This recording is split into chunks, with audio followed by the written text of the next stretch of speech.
not having enough money is causing you to be in a position where you're giving your children away. And there are lots of, I mean, if you think about how many people there are who might terminate their pregnancy because they don't have enough money.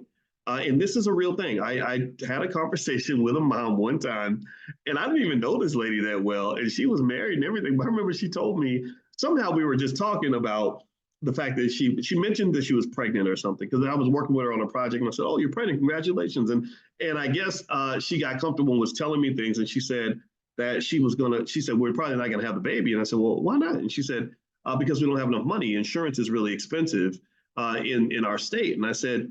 And so I remember sitting there and I was thinking to myself, I said, you know what? This is none of, I was thinking to myself, Boyce, this is none of your business. You're not even supposed to say anything. But then there's other part of me where God is saying, no, you're supposed to intervene here because something bothered me about, again, I don't believe in telling anybody what they should do, but something bothered me about the idea that this child was not going to live just because their mother didn't have an extra $300 a month for insurance, right? I just think that's pretty heavy, pretty painful trade-off. Because I was like, is there any other reason that you're not going to have the baby other than the insurance money? She said, no, it's the cost of insurance.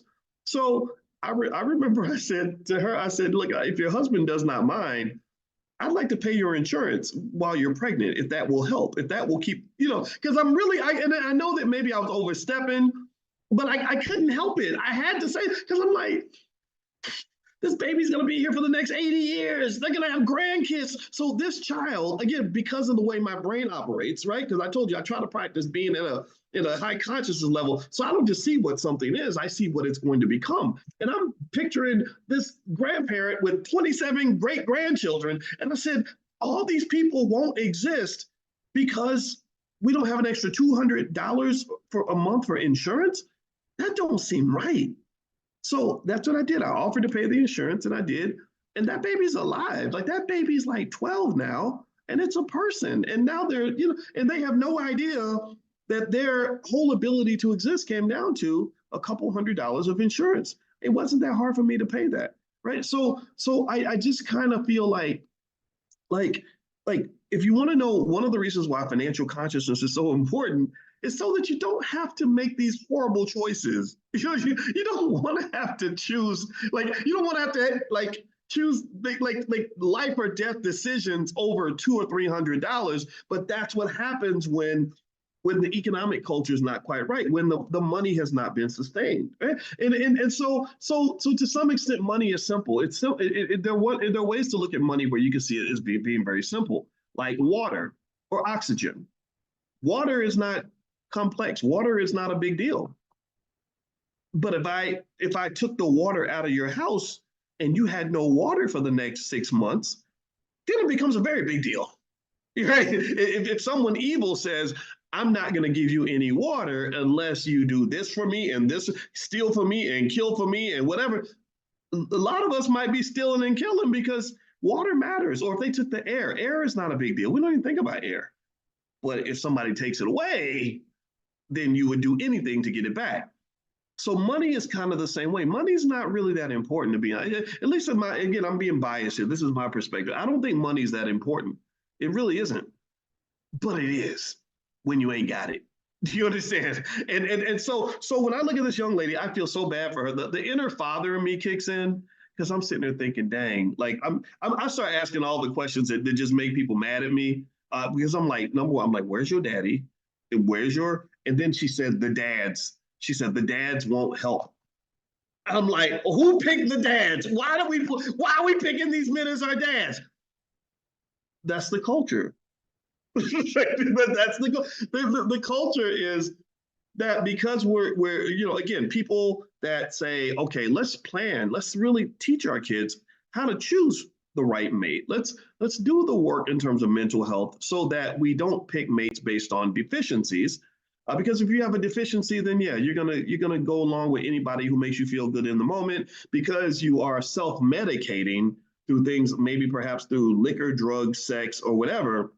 You're self-medicating because you've never gone through the healing process to heal the pain. Well, the problem when you haven't done the work to heal is that it will cause you to go through life and make a bunch of really horrible choices because you're constantly overcompensating for something that should have been given to you when you were young. So this all connects, though. This all connects. And I want you to understand the connection. This is not about just feeling better. This is really about being better, being in a better situation. So let me kind of let me sort of analyze some of this really quickly. Okay. So first we talked about the financial anxiety, right? That's what I saw. I saw a lot of anxiety from this woman because she's having to make a horrible choice of giving her kids away because she doesn't feel stable enough. And I also heard the words me and I a lot in the conversation, which was interesting to me. Like she said, I need to get myself together. I need to focus on my education. I need this and me need that. It was kind of like that. And I thought that was interesting because what that really says is that there are areas where she was not able to fill those voids before she got to the point where you become a parent, which requires you to be somewhat selfless. And I think that we live, and I'm not criticizing her. I'm just mentioning this as what I perceive based on what I saw, is that I think that we do have a society where the words me and I are used a lot, and I don't know if we hear the words we enough or they. They, my kids, need me to put myself to the side so I can focus on them. And again, this is just this is more of a biased preference, really. It's not a hard and fast rule. But when you're talking about things like group economics and family formation and family development and wealth building, the words we and they and us are much more powerful than words like me and I. Words like me and I, that's not powernomics. That becomes strugglenomics.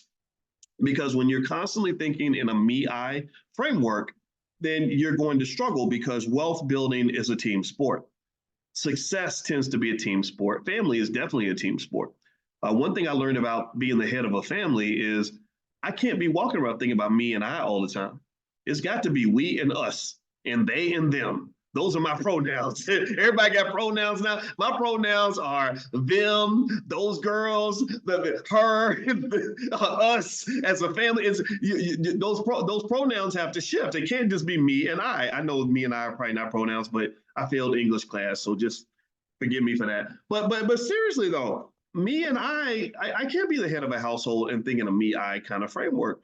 And so what that really meant was that whatever part of me that needed to be fixed and sort of corrected had to sort of be correct. I had to arrive in this relationship and in this family as complete of a human being as I can, which means that I went through my me I phase when I was much younger. The me I phase was when Boyce was working 14 hours a day on a business and didn't have time for serious relationships. The me I phase might have been when I was a kid and I had these emotional deficiencies and insecurities I had to work through. Maybe the me I phase is when I was in school and I'm studying 10, 12 hours a day trying to get my PhD. That was my me I phase. So by getting through the me I phase, I was able to evolve, again, consciousness, elevate, vibrate on the we us phase. I was able to sort of enter into this situation. Again, nobody's perfect now, so I'm not putting myself on any pedestal here, but I walked into heading the household thinking about the collective. The collective is always going to be superior to the individual.